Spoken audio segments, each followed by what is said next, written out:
Hey, welcome back, guys. It is Angli at NEACE here, and I am back. I took a little bit of a sabbatical. Just needed to take some time away from Neverwinter.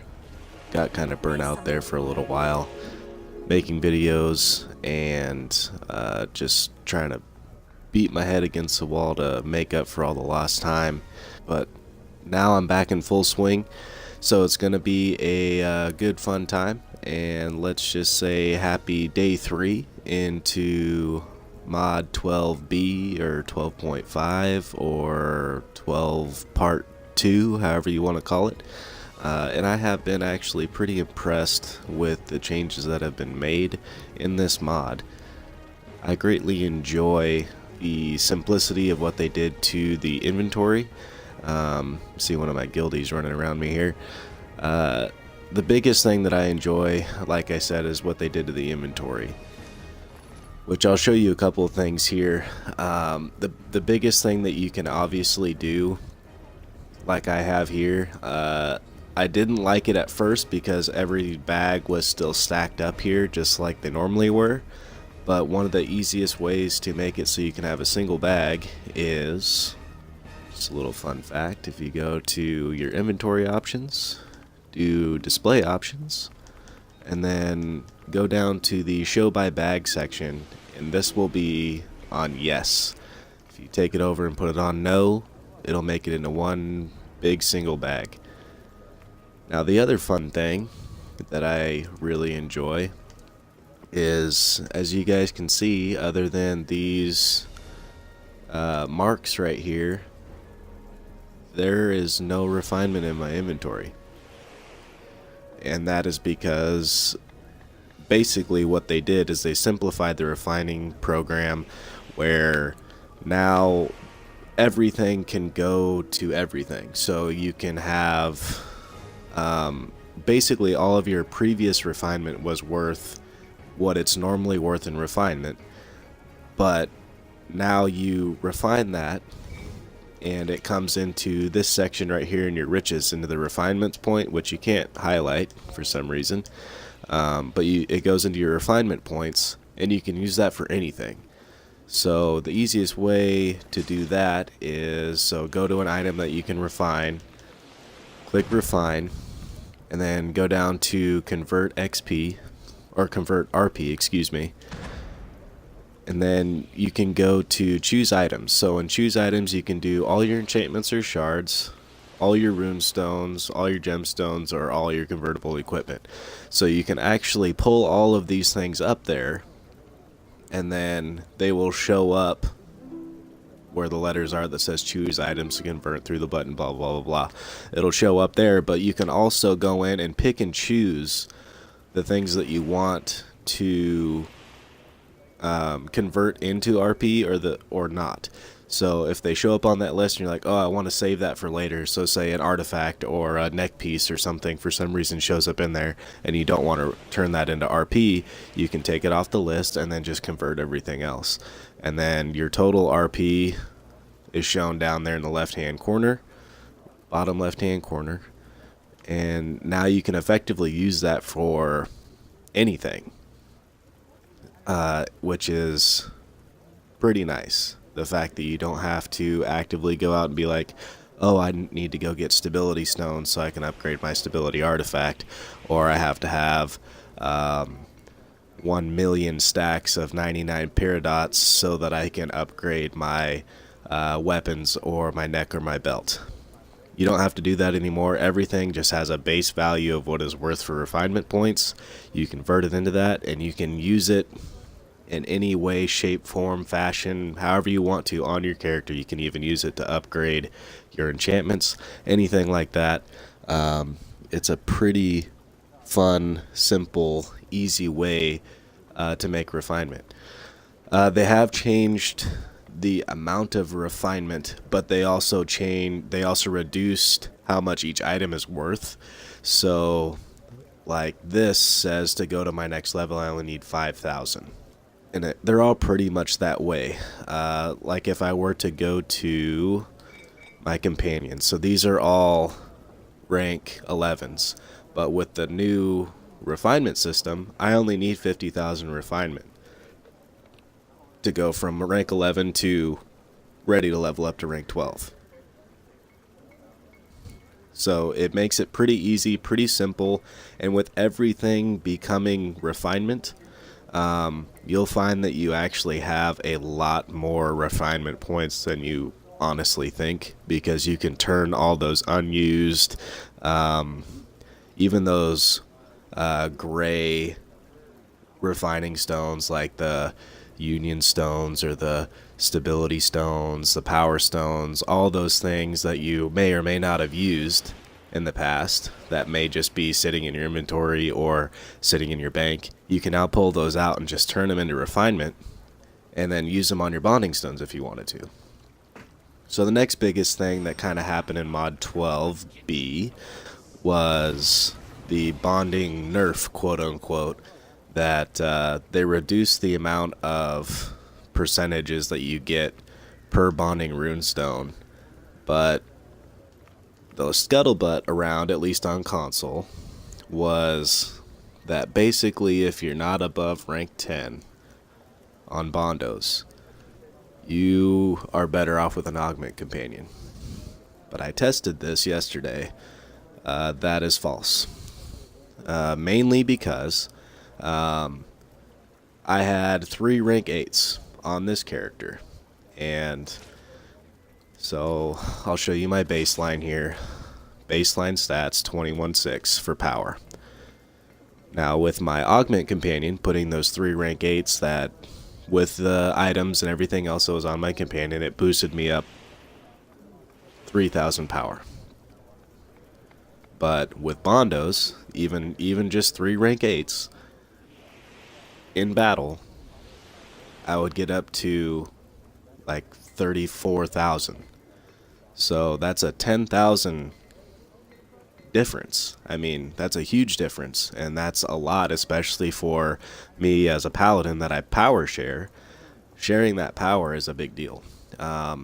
So that's one of the big things that's happening.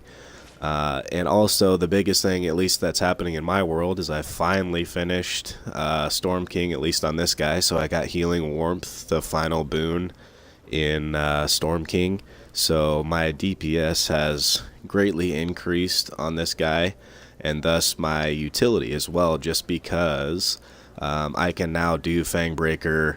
When I unlock Spell Plague, I'll be able to unlock Spell Plague and do Spell Plague effectively, just because I'm healing, I'm buffing, and I'm also dealing DPS. I ran an SVA yesterday or the day before, and actually out DPS'd a 14.5 Great Weapon Fighter by about 15 mil. And that's just with basically having those 2 burning boons proccing and just running the same setup that I'm running right now. So that's one of the big things. And also, as you can see, if you guys remember from my last videos, I did make the jump up above 12. I was at like 12.6, but I swapped out my neck from the Tiamat neck to the Protector neck so that I could make the set and get the 10,000 extra hit points, which obviously helps my damage and helps everybody else's damage by using Aura of Courage. So that's one of the big things. But one of the other fascinating things, at least about this mod, is the way that the dungeons are now set up. So to get your Astral Diamonds, you have these 5 ways to get Astral Diamonds, which this guy I am not able for because I cannot do Tomb of the Nine Gods yet, because I literally just started Cholt on Monday. So I'm a little bit behind because I took my sabbatical, and I'm still trying to catch up and unlock Spell Plague, but Fangbreaker is good, SVA, MSVA is good, everything else is good. So you'll eventually be able to random queue for Tomb of the Nine Gods here. And then you have these. This is the only way to get your Astral Diamonds as the completion reward. You can still run the other dungeons and get your items for salvage and get your Astro Diamonds that way, if you prefer. But personally, I like to get double rewards, so being able to do an epic trial, which epic trials, at least for me, I have these 3 unlocked right now because I don't have spell plague unlocked, so I cannot do the epic dungeon. But at least for epic trial, you can do spell plague, or not spell plague, excuse me. You can do Svardvarg, Master Svardvarg, Demo, E-Demo, and Tiamat.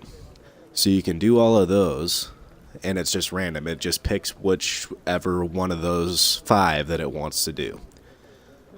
And so it's kind of fun because you end up running things that you maybe don't run often or haven't run in a long time. And the same thing, especially with this random dungeon. The random dungeon is basically everything below 70 dungeons. So I think even below 60, because I think the highest one is either Spell Plague or Temple of Spider at level 55. So they're sub 60 dungeons, so they're only 3-man, but they're easy, they're a breeze. Like most of the time they're, just a few minutes to do it. You get your, if you have your Astro Diamond bonus from prayer, you can get like 10,000 Astro Diamonds from the first completion of one of these dungeons, which for 5 minutes of work or something like that, that's not terrible. Unless you get like epic Cragmire, or not epic Cragmire, but standard Cragmire crypts, then you're going to be running for a little bit, but it's not too terrible. And then the skirmishes are also fun as well. So you can actually do everything but the newest one. The new one that just came out with this mod, the skirmish for the Cholt area. But you can do Master of the Hunt, Illusionist Gambit, Dread Legion, Prophecy of Madness, and Throne of the Dwarven Gods. It seems like I've been doing a lot of Throne of the Dwarven Gods the last couple of days, and then also doing a lot of either Cloak Tower or Cragmire Crypts. I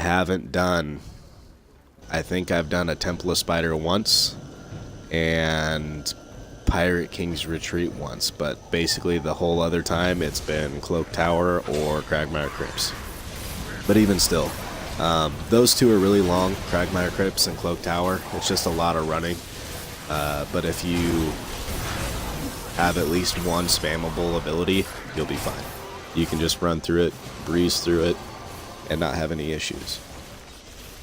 So that's some of the big changes that happened in Mod 12B, which I like.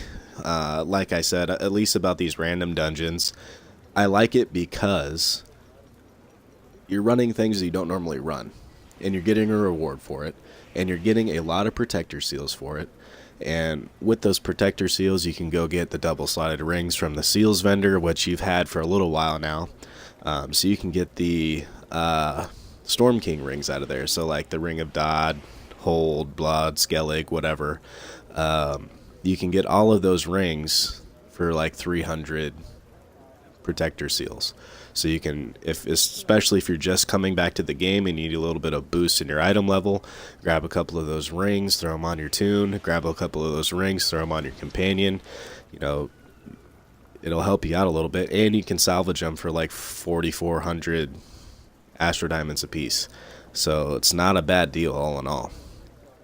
And the biggest thing other than that is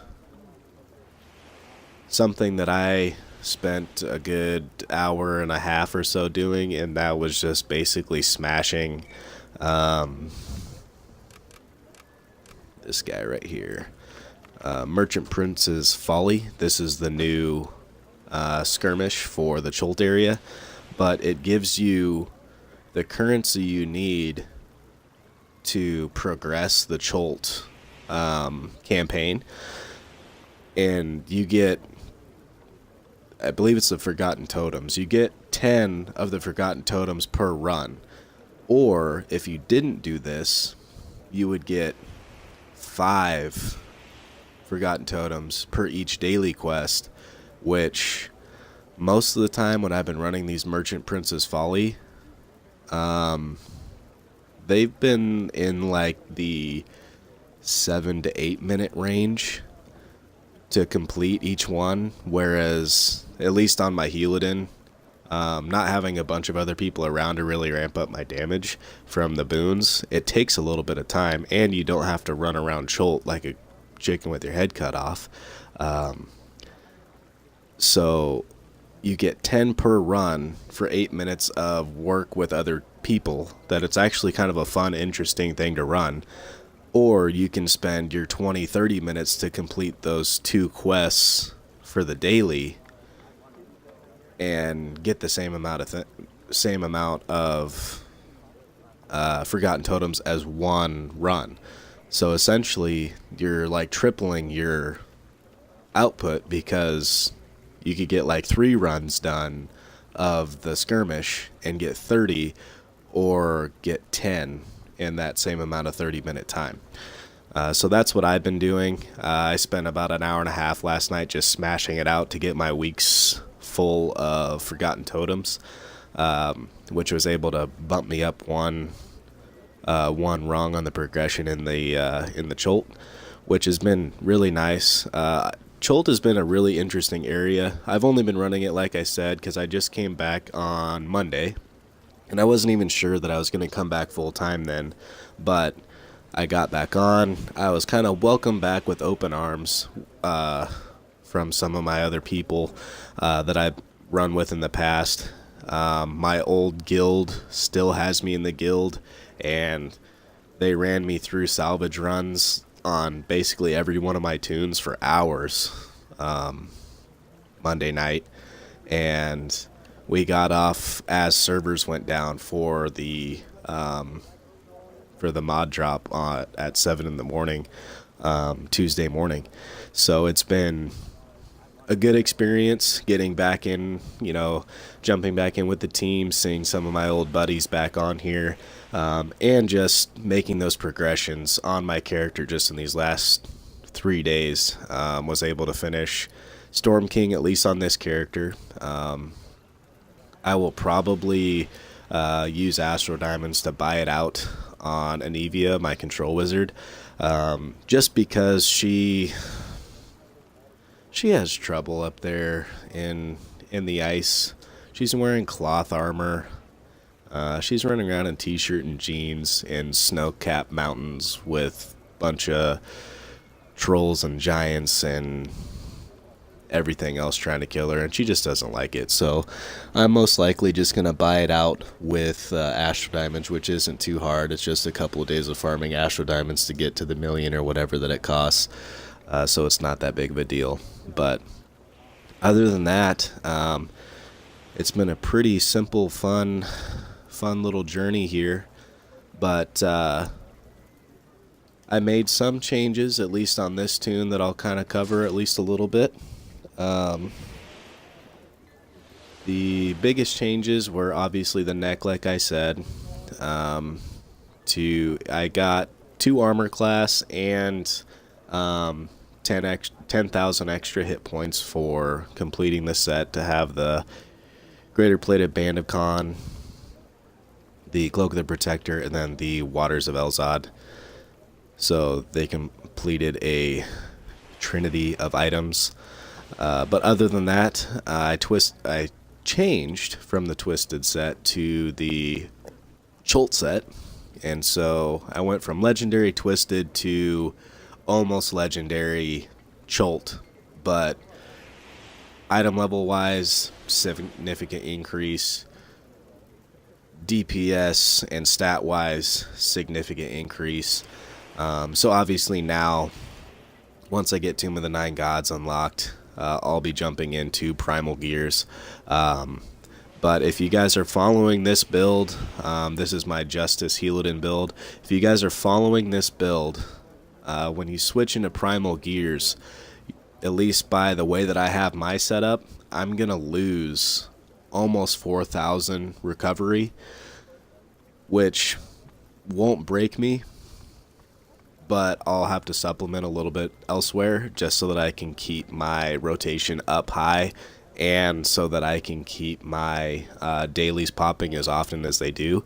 As it is right now with the recovery that I have, I'm able to make a daily every 5 seconds, and that's just off of using basically 2 abilities, Vow of Enmity and Burning Light. The other is Bond of Virtue, and it just stays on all the time. So basically 2 activation powers, and obviously right bumper. Right bumper gives me AP. And I get a daily every 5 seconds. Now I throw in the Cleric Sigil, and that's a whole nother story. I usually get 3 dailies off of 1 Cleric Sigil, just because of how fast I ramp myself up, plus the extra from this artifact power. So I think I'll be okay. I may just become a little bit more reliant upon my Cleric Sigil until I stabilize myself, but I will be getting a huge HP increase and a pretty significant power increase as well. I'll be getting probably, I think, over 5,000 power just by adding the gear, and I think adding the chest piece alone gives me 13,000 HP, and then like 5,000, 5,400 for the other 3 pieces. So essentially I'm gaining 30,000 HP from throwing on the new gear, which will be nice. But other than that, it's all been pretty same old here. Just nice to come back. I've had a good 3 days of just kind of smashing out some games. I'm also going to be introducing some new things to my YouTube channel and potentially my Twitch channel, and that will be, I'm going to be offering up coaching. But basically what I'm going to do is,